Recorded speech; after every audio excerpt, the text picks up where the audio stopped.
Hi, I'm Tanner Olson, and this is Walk a Little Slower, a podcast where I share a little hope, a little love, and a little bit of what I've been learning. This is a podcast where you are invited to slow down, to lean in, to hold fast, and to eventually keep going. Welcome.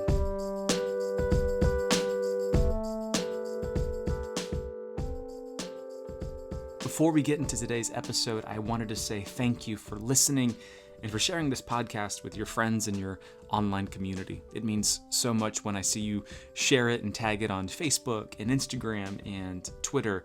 If you share it on TikTok, I don't know if you can do that because I don't really do TikTok too well, but if you're sharing it on TikTok, thank you. That means a lot. Today's episode is a conversation with my friend Nathan Clarkson. Nathan Clarkson is an actor, podcaster, author, and all-around good guy. He is someone who continues to push himself creatively and has inspired me along the way. Nathan recently released the book, The Way of Kings, Ancient Wisdom for the Modern Man. You can grab the book from Amazon or his website, nathanclarkson.me. All of this will, of course, be in the show notes as well. Anyways, I hope you enjoy our conversation. We discuss his career, his latest book, as well as a few other things that come up. So here is my conversation with Nathan Clarkson.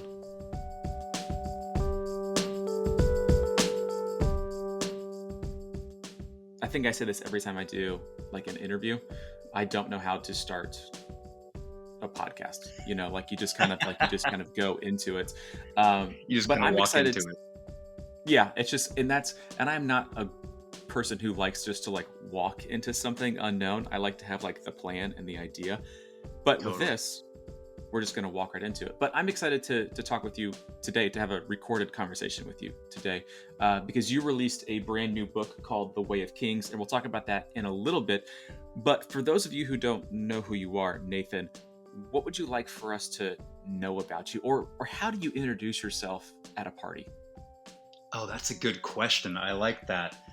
Oh man, it's interesting. I've been thinking about how to introduce myself and how people introduce themselves. And we typically start off with what we do, right? Which is an interesting way to do it. And I understand the practicality of that. But it is interesting that we typically start off with, I'm a plumber, I'm an accountant, whatever it might be. Mm-hmm. And very rarely do we start off with what we love, who we are. Now, I obviously know people out there want to know what I do, of course, and I will get to that. But I'm so excited to be here today. And someone that I am is someone who loves words, loves stories, loves beauty, loves God, loves faith. And that's why I'm so excited to be on your podcast today. So that's a little bit about who I am and who and what I love. So I'll start out with that. We got connected because I love poetry and I love words. Mm-hmm. And I found your words in the amazing World Wide Web. And I just had to connect with you because anybody who can write their feelings, their stories, their experiences, especially when it has to do with faith and life in an honest way. Mm-hmm. I just feel like I need to connect with them. So, so I was so excited to connect with you. But a little bit about what I do, now that I've given you who I am and what I love, is I am an author, like you mentioned. I write books, typically memoir-esque style of stories and reflections about faith and life and love and art and everything under the sun. But also I love philosophy and theology. And so I write books about those things. My first book was about mental illness and my journey with that, mental health. And I am also an actor. That was kind of the thing I started first. I have lived in New York and Hollywood for over a decade now. Wow, I'm getting old. But yes. I get to act in TV shows and movies and get to play pretend as a grown-up, which is just unbelievable that I get to pay the bills doing something I've done since I was, 3. So I absolutely love that. And then somewhere along the way, I wanted to start being a part of actually crafting, not just acting in, but crafting the stories. And so I started a small indie studio, and we make feature films. We make movies, and we just made our 4th that will be coming out hopefully this summer, called Don't Know Jack. And it was shot here in New York City, where I live with my wife, and we kind of split our time between the city of New York City, the streets here, and the wilds of Colorado. So I get the best of both worlds. But that is kind of an overview snapshot of me. I feel like anybody listening to this is just like, man, I want to have that life. Like that sounds like a lot of that sounds like a lot of fun. Is it fun? Is it fun to be you? I want to do like it is fun. I love it. I Yeah. absolutely it's okay for me to admit that I really do love so many aspects of my life. I love Yeah. traveling. I love that I get to pay the bills being Hmm. creative. And to be honest, in my first book I detailed this.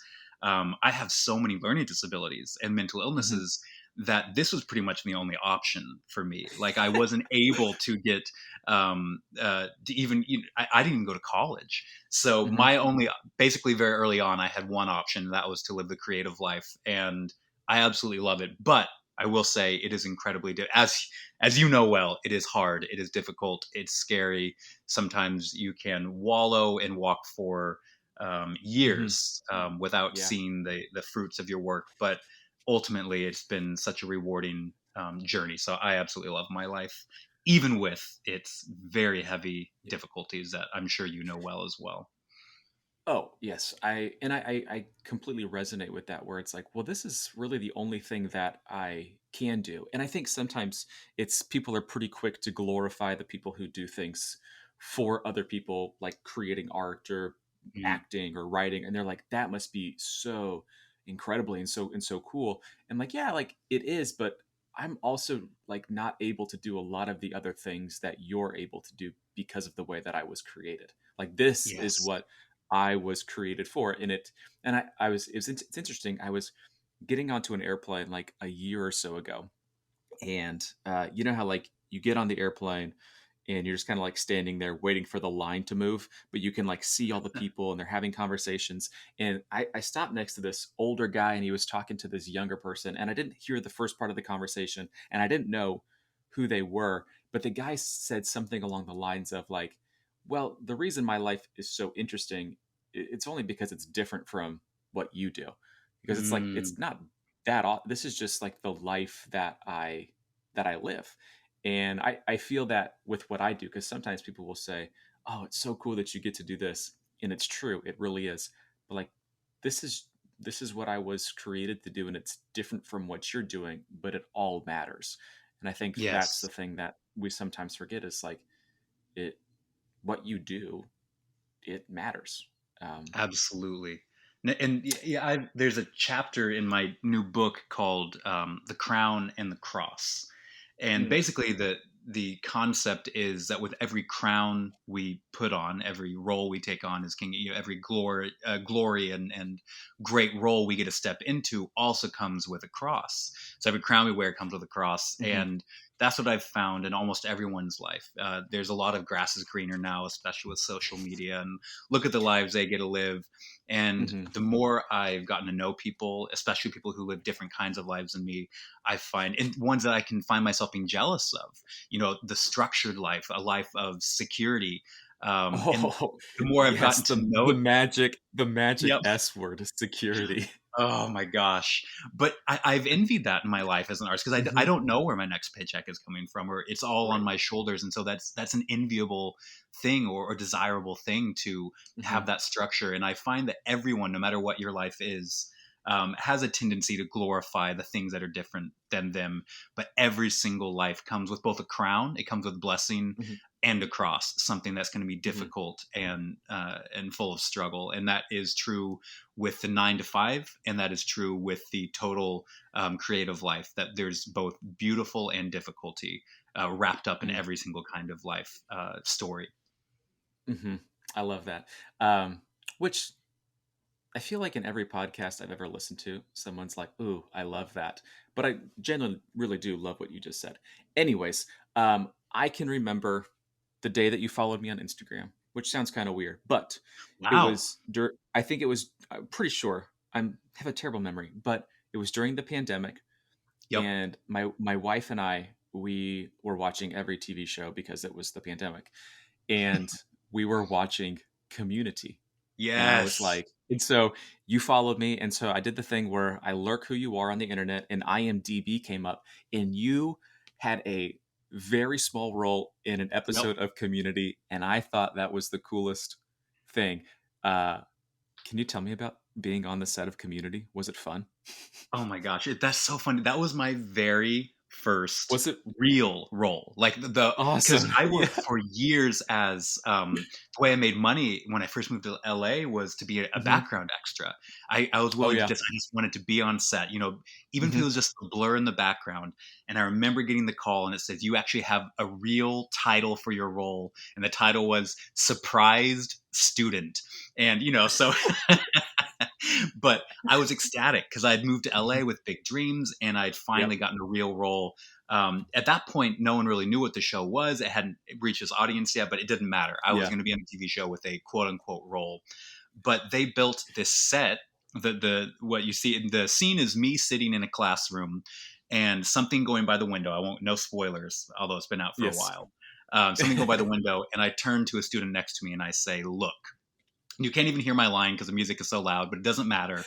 It's me, and it's so much fun. But they built that little school set right in the middle of a parking lot in LA. Hmm. It's not even a real classroom, but it was a blast. I got breakfast with Donald Glover, who's now a major star, and I just remember thinking Hmm. because I didn't know who he was at the time. Wow, this guy's Yeah. so nice. I bet he's going to go places. He's so kind and sweet and Yep. fun and silly. And lo and behold, he goes on to be a huge star. So one day Hmm. I'll have to meet him and say, "Hey, remember that time?" But it was just a blast, and it takes me back to being really young Nathan with stars in his eyes, and it's so fun that is Hmm. that is still the thing people were like, "Hey, I saw you in Community," but it was a blast. I love the show, so getting to be on a Yeah. show that you Oh. love is amazing. Hmm. I bet. Well, and I think that's pretty amazing that the one word that you had, the line that you had, is something that, this is what your work does. You're saying look with everything that you're putting out. You're pointing people to something more, to something better, especially with this new book, The Way of Kings. Like, you were saying, hey, look, there's a better way to go about living. There's a better way to go about doing this life, and look at how you are loved and who loves you. So how does your faith impact your art? Because you do a lot of things. Yes. Well, this is interesting. I was so blessed to grow up in a family who gave me a holistic, beautiful, incarnational view of God from the very beginning. It wasn't moralistic. It wasn't angry. It wasn't Mm, far off. It was near. It was in every bite of food I took. It was in every laugh, every conversation we had. God was there. And so God was kind of the air I breathed from the very beginning. And I saw God as a beautiful artist and friend, and ultimately what I discovered about God as I grew in a family that was all my family was authors and artists as well, was that God is a storyteller, that God mm, loves stories, that he shared his quote word through the art of story, that we see Jesus sharing his quote unquote theology, Jesus sharing his message through parables, through story. And so story was something that I realized God loved early on, and I realized I loved it. And so I wanted to spend my life telling stories, whatever that might be. And so, I think I sometimes I see people add faith to the things they're doing, and for me, it's the things I love doing actually root out of my faith, out of mm, who God is, and God is a storyteller, God is an artist, and so I felt like I got to act in the likeness of God by being a storyteller, by being an actor, by being a writer, because God was the original storyteller, artist, and writer. And so I loved doing that. But how it looks today, just philosophically speaking, is, C.S. Lewis, this has been come up in my life a few times, has this concept of icons and idols, and how idols are things that cause us to look at them, and mhm, icons are things that cause us to look at something else beyond them. mhm, They cause our gaze to so we see the icon and our gaze is lifted to something even greater. And mhm, so that's what I want my artwork to be. I want whatever words I write, whatever movie I'm in, whatever performance I give, whatever script I create, I want it to be an icon that points to something even greater, that people see through my work to God, to truth, to beauty. And so ultimately, that's what I really am now I've always wanted to do that, but I'm trying to put it to words now. In my 30s, I feel like I should have a a better idea how to articulate it. But I want my anything I create, any artwork or story I tell, to be an icon that points to a Yeah. greater truth and to ultimately a connection that help people foster a connection with their creator. Yeah, which is very different than, I would say, most of Hollywood or most of the things that you see coming out of like movies and artists and creators. It's the, hey, look at me and look what I'm doing. But Mm, what you're saying, and I'll join you in this, is look what's already been done. Look yeah. at what's been going on. And look, you can be part of this as well. And I think that is extremely powerful. And I mean, it's needed. Well, We and don't need that's to what say drew that, me, but it is. Tanner, to your words is you were again this idea of look. I love that you brought that up. Is Mhm. everything in every one of your poems and all of your words? It was you're guiding the gaze of the reader to something more beautiful and to better, which I just think is such a valuable and beautiful thing. And that's what drew me to your work initially, is that your work asks the reader to look at something even greater. And it's the thing that they've seen before. They've just Hmm. forgotten it. Right. And I Yeah. think a lot of the things that I need to hear, and it's a lot of the things that I like, the things that I write are the things that I need to hear as well. And the things that I need to hear is the truth that I have somehow forgotten between when the sun was up and when the sun went down. Yeah. Like, and so it's almost as like every morning I need to re-download the truth once again, because like another day is here and it's going to be Yeah. hard and difficult and weird. So help me look back to what I know to be true and who is true to me. Hmm. I've been thinking a lot Um, about. Oh, just yeah, real quick. I've been thinking a lot about how immune we get to beauty and truth, and I hear a lot of people saying, I want a miracle. I want to see this. I want proof that God exists." And we forget how all of nature is crying out to God, and we see His fingerprints in every inch of creation. And I think that's such a beautiful thing. But I get so tired. I wish that we could see the world new. I wish that and that's something we need to yeah. remind ourselves of. I want to see it freshly. It's like hearing a song that you love for the very first time. You can never get that back. Humans are, I guess we get used to things, and I want to Mhm. practice not getting used to things, or at least remembering the initial beauty of when you first experience something. But I love that Yeah. idea of new. That's a great way to articulate it. It's like having that childlike wonder again, and Yeah. sometimes you feel like I don't know, you get lost in becoming an adult and being like you mentioned, you're in your 30s, I'm in my 30s, and I don't the newness of life has started to wear off, but I want to Mm. keep chasing it and finding it, which means that I have to get out of my comfort zone and take a step back and put my phone in the other room, um, Oh, yep. and do all the uncomfortable things and step out with faith and away from all the security that we desperately want. Oh my um, gosh. Yeah. but yeah, but hey, man, you recently wrote and released The Way of Kings, which you've been talking about a little bit, and I love I guess the subtitle for it is Ancient Wisdom for the Modern Man. Where did this? Where did the idea of this book come from, and what was the writing process like for you? Yeah. This book came out of everything we've been talking about, which Hmm. is one, I recognize that so many people and men of my generation feel like they are having an identity crisis. And what is an identity except a story about who we are, right? That's what an Hmm. identity is ultimately. And I realize that some of the things that were most instrumental in shaping me into the man I am and the man I want to be is the stories of heroes, the story of goodness, the stories, and that shaped an identity. And I began to see myself as a character in a great story being told, and that's what I wanted to Hmm. be.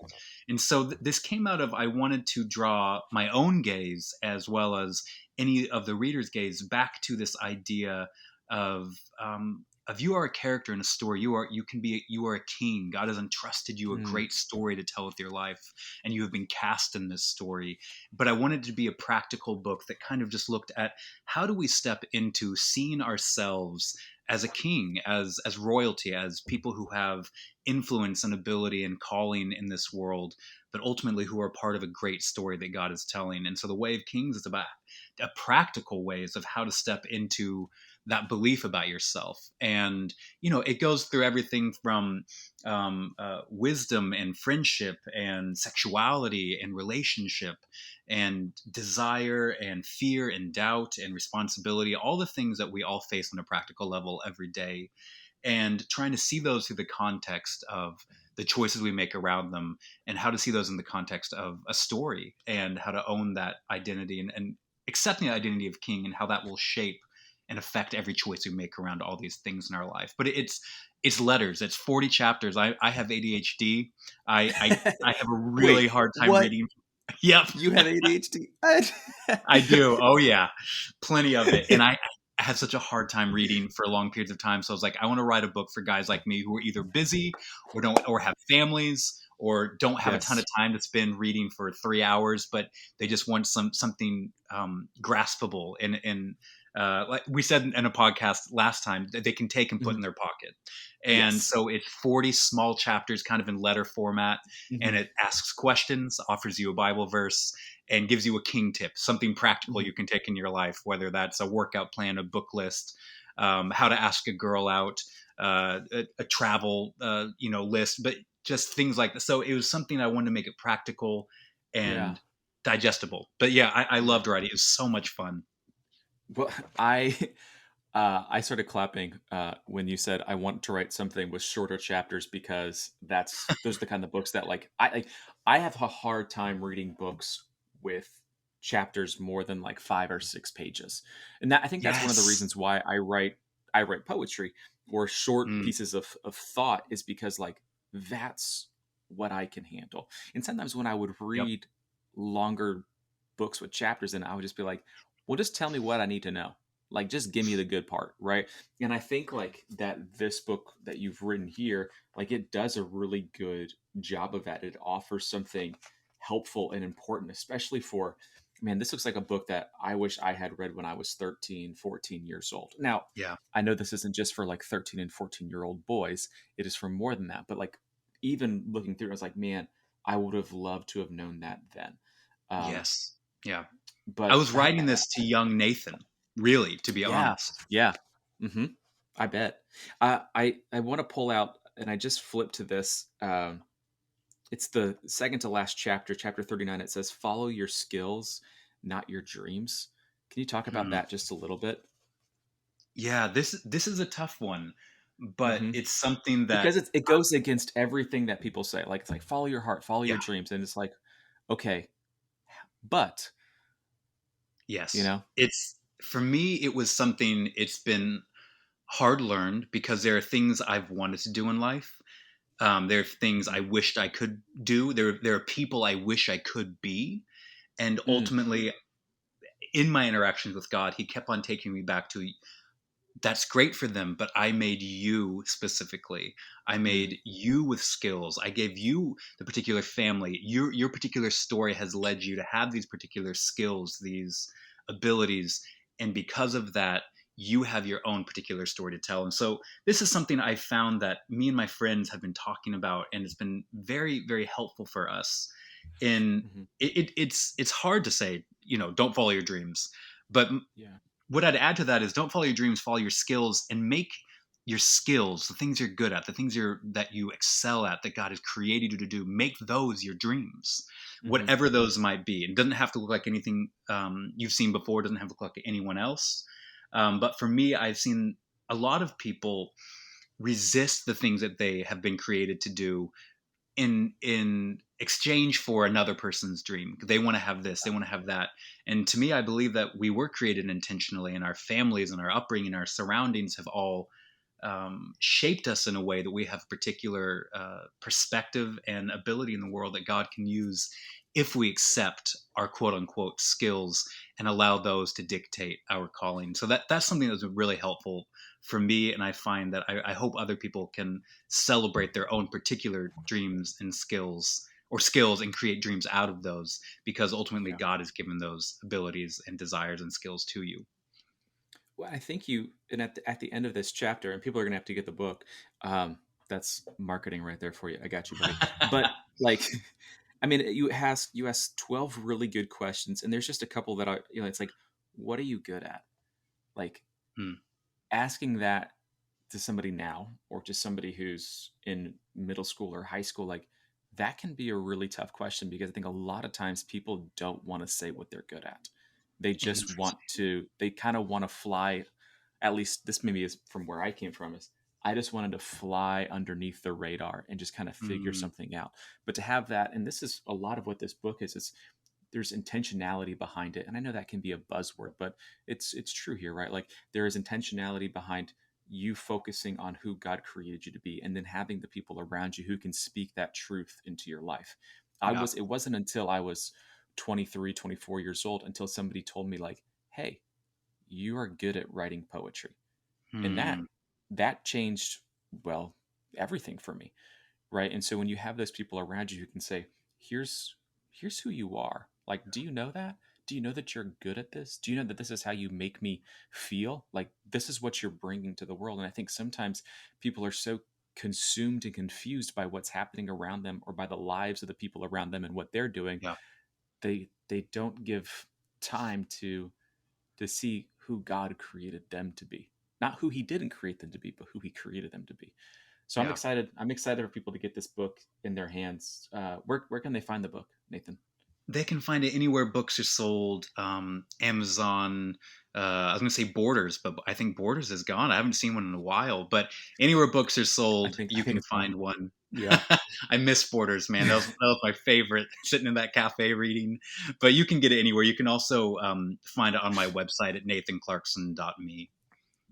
that's awesome. When I was younger, so I have an older brother, and he loves to read, and I always wanted to love the idea of reading, but could never get into it. Again, Yep. long chapters. So we would go into like Books a Million or Borders as like a family after like going to dinner or something. And he would go look through all the books, and I would go look through the CDs and the DVDs and Yep. try to see if they had like basketball cards somewhere in there. Or he is like, and now I'm the one who writes books and is like, I would love to have my book in this bookstore, you know? That's great. Um, but anyways, man, I'm super excited about this book. Congratulations on the release. Where can people find your work and connect with you? Yeah, well, they can go to nathanclarkson.me. They can search me on the socials, Nathan Clarkson. I'll show up, and you can also check out. Me and a friend do a weekly podcast called The Overthinkers. Check out the episode with Tanner about poetry and its value. It was a great episode, but I'm kind of all over the place, always doing something creative, and I love hearing from people, fellow creatives. Reach out, connect. I just love connecting with kindred spirits. Yeah, and I think I said this to you guys after the episode. Is like recording that episode of the Overthinkers with y'all was one of my favorite like podcasts that I've ever gotten to be Mm. on.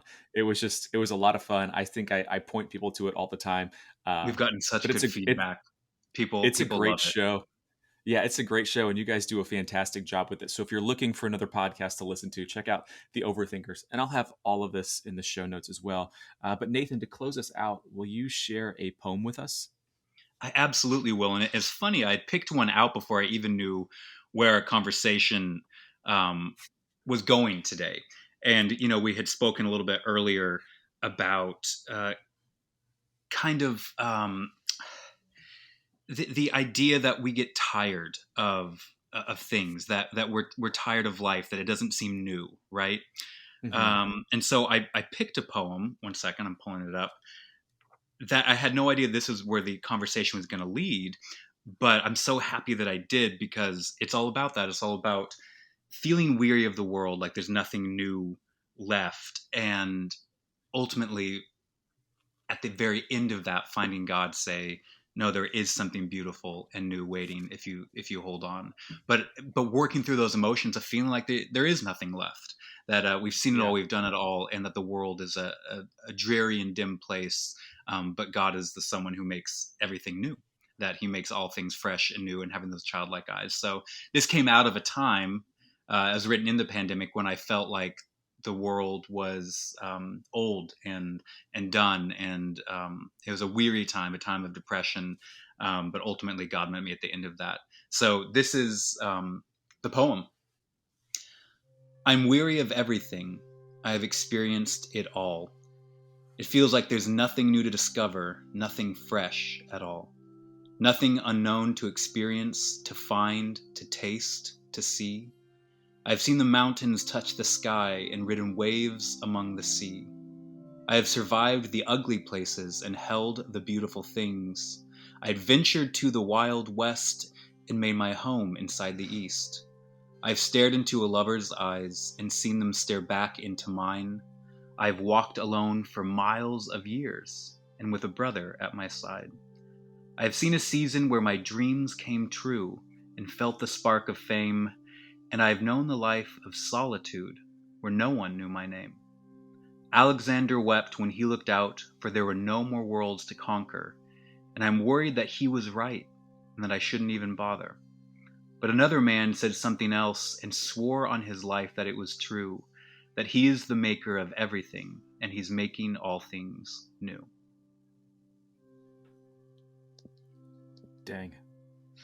That's good. I like that a lot. Good.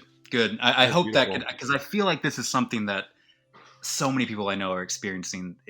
It's been done. We've seen it, that life isn't new or fresh or beautiful, but the promise that I love about God is that he is the one who makes all things new. And he asks us to look at the world with childlike eyes. So yeah, but thank you for letting me read that. Oh, of course. Yeah. We just gotta, it's hard to say, but we have to keep our eyes open because I mean, like you mentioned at the very beginning, like beauty is all around us. Don't be too busy for it. Right. Yeah. Well, hey man, thank you so much for joining the podcast today. I really appreciated our conversation. I love what you're doing, and keep doing it because it matters. Well, thank you so much for having me, Tanner. I love what you do. You keep doing it. And thank you again for having me. Awesome, man. I'll talk to you soon. All right. Bye-bye.